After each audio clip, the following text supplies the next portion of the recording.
সালের ২৭শে এপ্রিল সন্ধ্যায় যখন মানুষ স্বাভাবিকভাবে খবর দেখছিল, ঠিক তখনই হঠাৎ করে স্ক্রিন অন্ধকার হয়ে যায়। একটি জনপ্রিয় টিভি চ্যানেল মাত্র কয়েক সেকেন্ডে চিরতরে বন্ধ হয়ে যায়।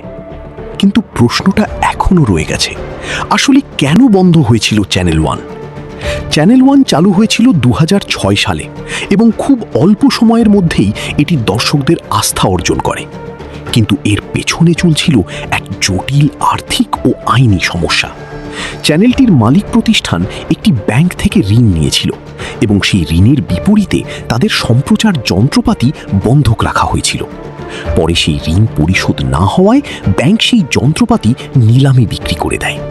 এরপরও চ্যানেল ওয়ান সম্প্রচার চালিয়ে যেতে থাকে, তবে নিজের যন্ত্র নয়, ভাড়া করা যন্ত্র দিয়ে। এটাই ছিল মূল সমস্যা, কারণ বাংলাদেশের আইনে ভাড়া করা সম্প্রচার যন্ত্র দিয়ে টিভি চ্যানেল চালানো বৈধ নয়।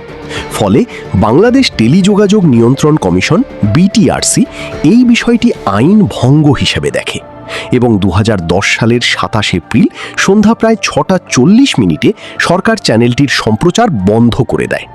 তবে এখানেই শেষ নয়। অনেকের মতে এই সিদ্ধান্তের পেছনে রাজনৈতিক প্রভাবও থাকতে পারে, যদিও এই নিয়ে বিতর্ক এখনও রয়েছে। একটা চ্যানেল, হাজার মানুষের স্মৃতি, আর একটি প্রশ্ন, সত্যিই কি এটা শুধু আইনের কারণে বন্ধ হয়েছিল, নাকি এর পেছনে ছিল আরও গভীর কিছু?